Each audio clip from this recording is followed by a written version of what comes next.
Political Philosophy is a Morin Academy podcast. If you'd like to learn more about the Morin Academy, you can sign up for our free newsletter. I've put the link in the show notes below. But today, I wanted to continue with my series on Eric Voegelin's Science, Politics, and Gnosticism. And today we're going to zero in on the chapter concerning the death of God. This is an idea and a term that is used by philosophers and that is often misunderstood by the general public. And so I want to spend a good deal of time on it today and try to explain how Voegelin uses it, right or wrong. So Voegelin refers to it as the murder of God, because I think he wants to emphasize his view that this is an intentional act or an intentional move on the part of certain philosophers and even on the part of the societies that are influenced by them.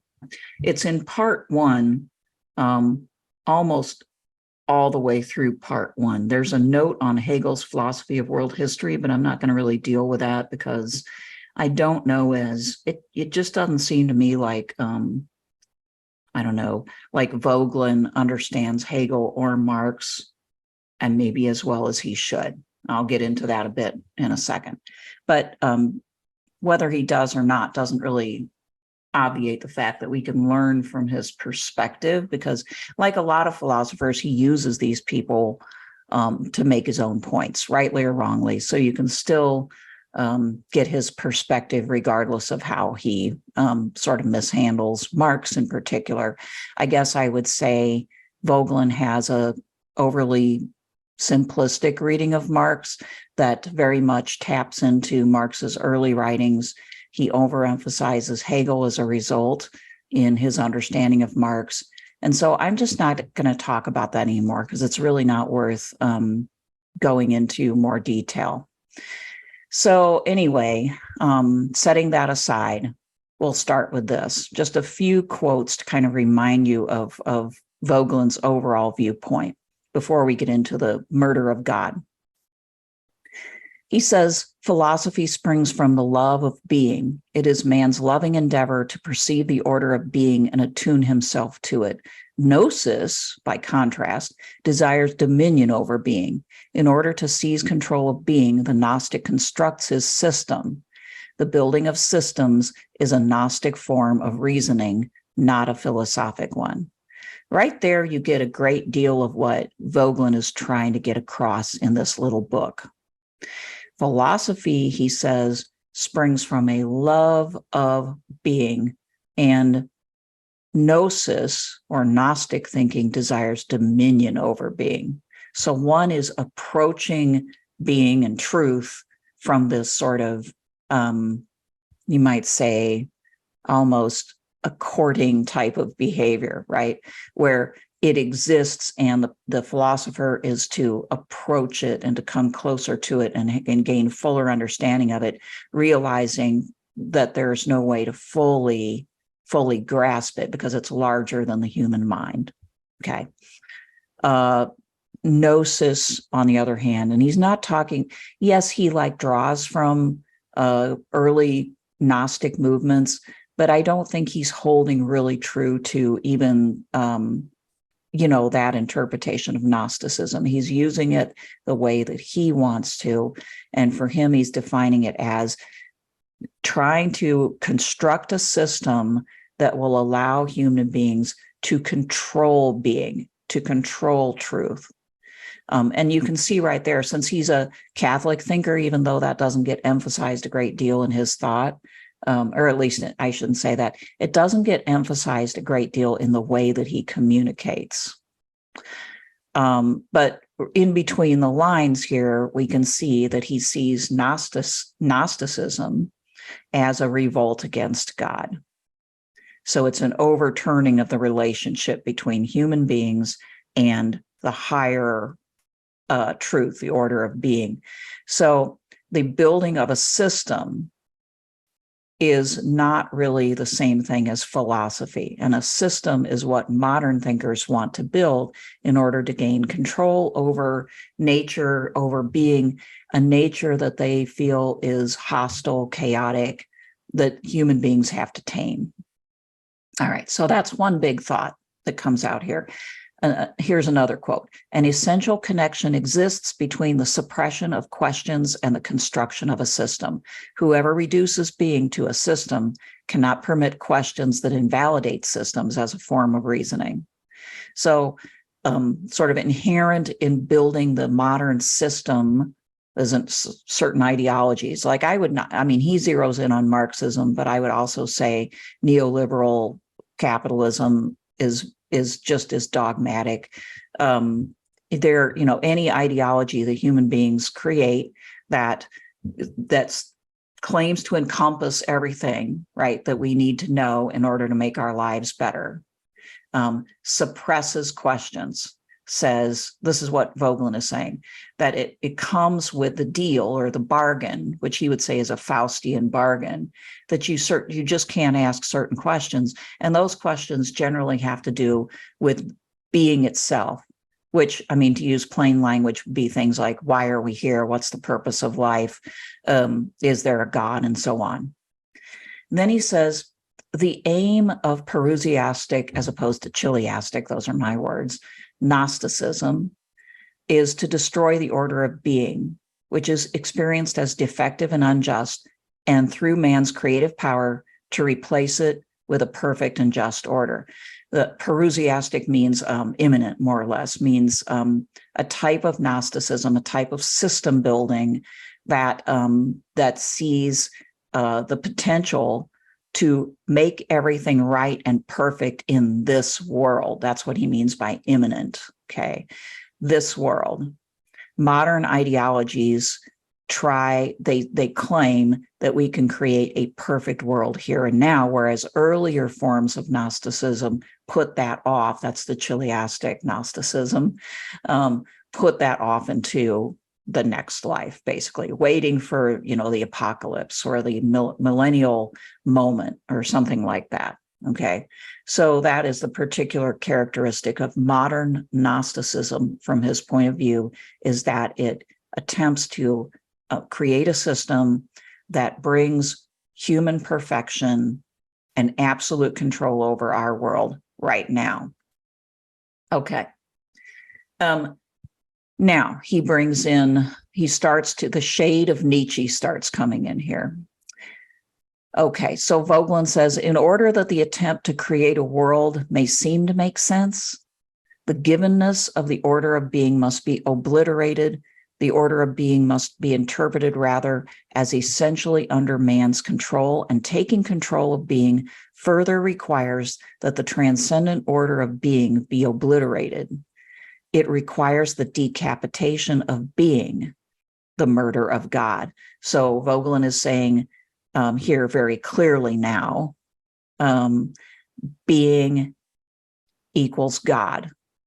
In his view, when you stop asking, when you prohibit the questions concerning the ultimate meaning, the ultimate reality of our world, you have closed off speculation about God, and in effect, you have then murdered God. And he says the murder of God is committed speculatively in reasoning by explaining divine being as the work of man. That means, in other words, that move, for instance, that Marx makes through Feuerbach, where he basically accepts the idea that human beings create God, create religion. It's a psychological move in order to try to gain some sort of coping mechanism, some relief from anxiety, some, seeming control over their situation. But it's a desperate move in his mind, when we could be actually, and will, in his view, be solving our economic problems. All right. So again, Voegelin uses the term murder because, as we've seen from previous sections, he thinks that this move, at least on the part of thinkers like Marx and Nietzsche, is intentional. And again, I will say he leaves out liberalism and capitalist economics, and that is, in my view, a pure prejudice, I hate to say, because they do the same sort of thing, right? Neoliberal or before it liberal ideology does the same sort of thing. In reality, it really does. And more so as time has gone by. And that's what so many of us don't want to acknowledge. So, but that's a big theme on this channel. We have to understand that. So anyway, this is how the murder is accomplished. And the reason particularly why it's murder is because he thinks it's intentional. Now, I would say I disagree with him on Marx. I do think he's right, though, about Nietzsche, and I don't think Nietzsche would object at all to that as well. Like Nietzsche that was a big theme of his thought, was that he was perfectly aware of what he was doing. And in a desperate move to gain control and to sort of find meaning within a world in which he believed that God was not a plausible explanation. Nietzsche could see the pit of nihilism, the pit of despair, you might say, looming in front of human beings, looming in front of himself. And he decided to, for his philosophy, to kind of try to bridge that, to leap over that pit, and to, in effect, see what human beings could do, the best human beings, in his view, could do to create their own world. And so Voegelin, then he turns to Nietzsche very explicitly here, and he quotes Nietzsche, I think fairly effectively, since I think he's right about Nietzsche. Nietzsche says, for instance, "Alas, my brothers, that God whom I created was human work and human madness like all gods." So just a quote of, from Nietzsche's perspective, that God was created by humans like all gods. And then another quote, and sorry about the typo there. "If there were a God," he says, "how could I endure not being a God? Therefore, there are no gods." And so Nietzsche, again, is expressing this idea that the human being has this instinctual desire for power and mastery, right? Or at least the best humans. I think he would argue all do, just some are capable of this much more so than others. But there's this inherent desire to be master and to not have anything above you. This is, from the Christian perspective, this is like the Garden of Eden moment of original sin, right? But from Nietzsche's perspective, it's just, it's the valid instinctual life force within people that resents having to be repressed in some way, to being controlled. And therefore, this is the origin of the assertion, there are no gods. Now, here's where I have to say, when whether it's Voegelin or Nietzsche discussing the death of God or the murder of God, there's no implication that they are saying that some metaphysical entity existed and then it didn't exist. They're not talking about the birth, life, and death of Christ in particular. They're not referring to a real metaphysical entity. I believe that, of course, Nietzsche didn't think something like God ever did exist. Okay. So when they refer to the death of God, they are referring to a change in the ideas, mentality, reasoning power, perceptions, worldview of human beings. Okay. Even Voegelin is, even though I think Voegelin would assert there is a metaphysical entity called God. But where they would agree is the death of God is nothing more than a human perspective, a human act. It doesn't mean, in Voegelin's case, it doesn't mean that somehow human beings actually killed God. Again, he's not referring to Christ here. He's referring to an attitude towards God, a rejection of God, a denial of God's existence. And so is Nietzsche. Okay. Nietzsche's not going to bother with metaphysics on this issue. Voegelin then taps into Jewish mysticism and refers to the Golem legends of the Kabbalah. And I don't know much about Jewish mysticism, and I'm not going to pretend to know very much about this. So I'm going to try to relate what he says about it and draw out the lesson that he's trying to provide us. But pardon me if I don't do justice to this, okay? Sometimes Voegelin gets into areas that are quite mystical and mysterious, and I think this is part of the challenge of reading Voegelin.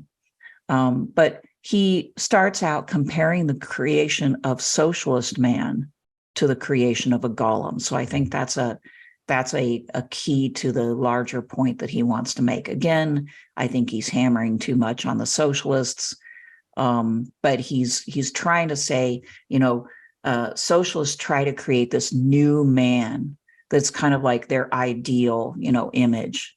Think the Leninist period in the Soviet Union and even the Stalinist period, right, where they had this ideal that was often depicted on their murals of the strapping, completely like loyal, worker who was out there just building up the infrastructure of the Soviet Union and so on. So anyway, like he's saying there's something artificial about that because the golem is something that is created by a magician from inert materials that supposedly is brought to life.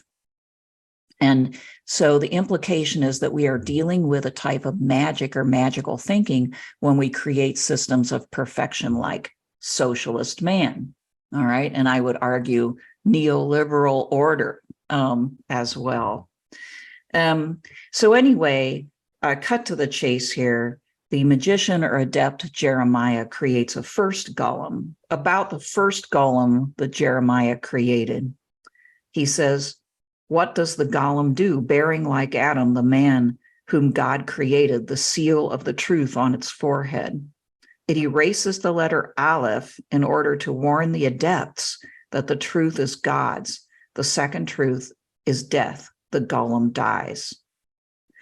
So the golem, once created, actually warns its master, its creator, that it is not the truth, or that it is not God, and that they are not God. I think that is more accurate. And then it dies. But then Jeremiah, for whatever reason, attempts to create a second golem. And the second golem that he creates doesn't die. It continues to live. And it also erases the letter Aleph. And the sign on its head turns from God is truth to God is dead.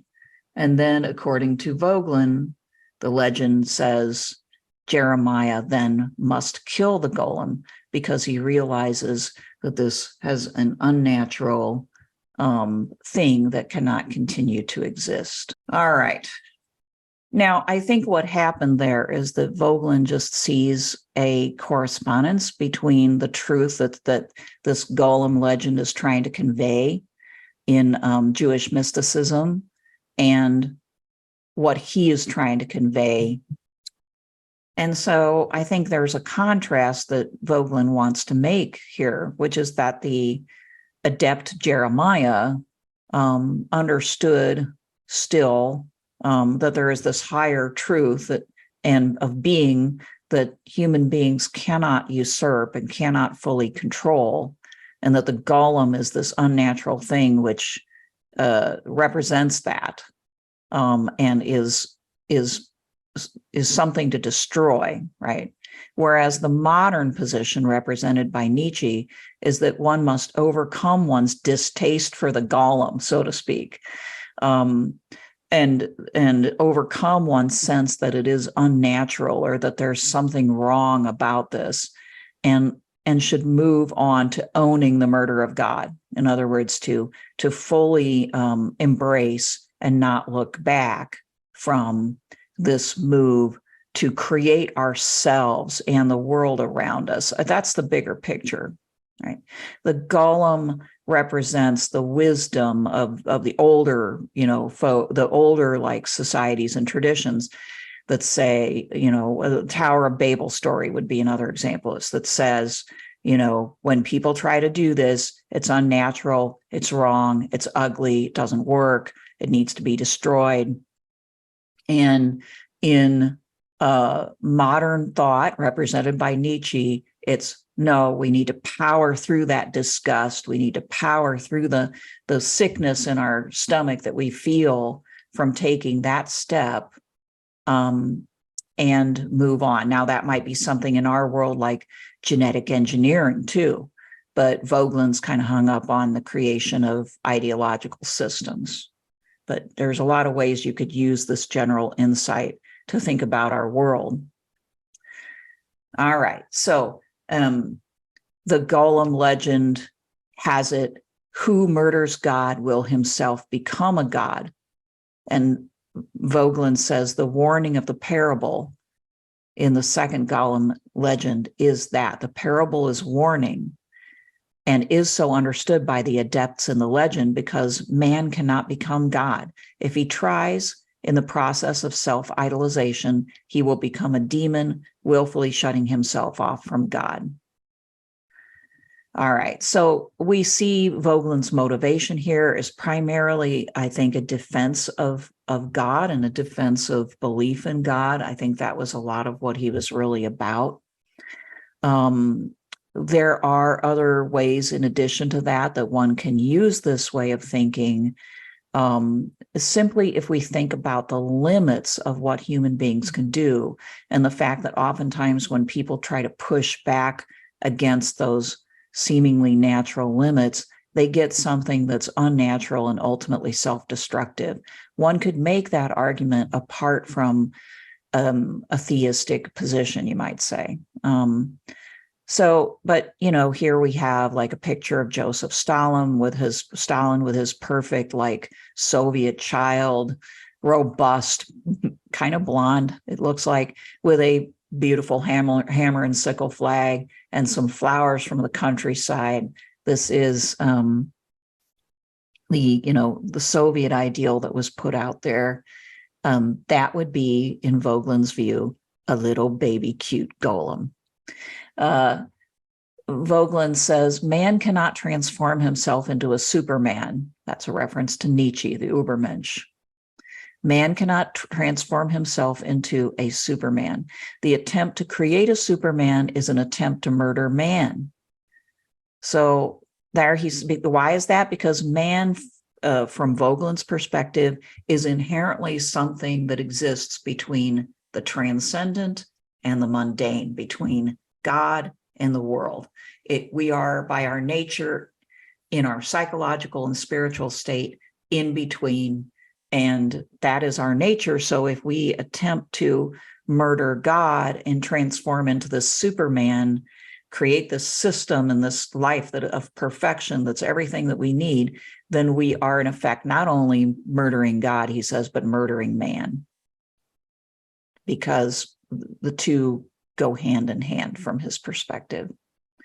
Historically, he says, the murder of God is not followed by the Superman, but by the murder of man. The deicide of the Gnostic theoreticians is followed by the homicide of the revolutionary practitioners. Here a reference to the fact that, for instance, Stalin, his regime, responsible for the murder of millions and millions of people, or the starvation deaths and murder of millions of people, a disaster that no Marxist would deny, no Marxist in our modern world with any sense would deny. And again, he's going after the Marxist. One could certainly look at the Nazis. One could certainly look at neoliberal capitalism in its own way, responsible for a horrendous number of human casualties. And so, even if a person is somewhat turned off by all the God language here and the mysticism, there is still an insight here to be gained, which is that, he's attempting to answer, why is it that people can do these just absolutely horrendous things? And it is in the name of this vision, and the creation of the system that will, fix all the problems and bring heaven to earth, right? To use his fancy language, the immanentization of the eschaton, right? The bringing heaven to earth.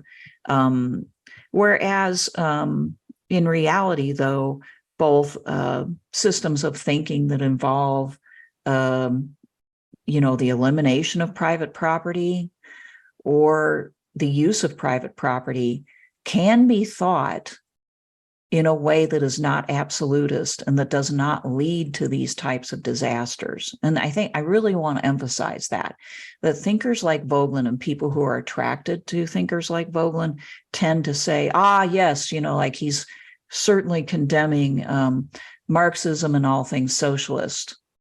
Or, like I could apply this to capitalism and everything having to do with private property. And therefore it's just evil and we should not think about it further. Well, we could not think our way into absolute paralysis, which is, I believe, where we're at the moment, just by this type of absolute rejection of options.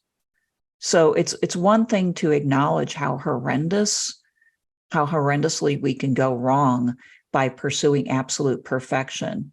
It's another thing, though, to just absolutely reject all information that one can gain from ways of living and ways of thinking coming from, say, socialism and capitalism, or liberalism and capitalism. We need to be able to just think clearly. And there are many ideas from these ways of thinking, these ideological systems that are actually really insightful. Certainly the Marxist critique of capitalism is really insightful and largely correct in my view, even if the actual historical, expression of Marxism in the Soviet Union was really, really bad. No one's denying that. When people basically say it's evil, I don't want to think about it. For instance, when it comes to Marxist economics or capitalist thinking on private property, they're doing the same thing Voegelin is condemning. They're precluding questions. They're not allowing certain thoughts in. And that is representative of a type of nature that he says is not philosophic, but Gnostic, because it's a desperate attempt to try to control everything in your world. So if you're shutting out information, if you're not willing to open your mind enough to think outside of the little parameters that you've established for your truth, then you're not really thinking. And if you're not really thinking, you're not able to solve problems. So this is one of the big lessons that I take away from the Voegelin perspective, even though he probably wouldn't even agree with all that, because he himself was stuck in a sort of anti-communist mindset that was loomed so very large in his thought that he couldn't apply his own thinking to other areas, it seems. Okay, I haven't read everything he ever wrote. Obviously, I'm just beginning to delve into Voegelin a bit, but just from what I have read, it doesn't seem like he's able to do that, but we can. So anyway, I will probably spend one more episode on this, and it would be about the last section of the book called Ersatz Religion, the Gnostic Mass Movements of Our Time.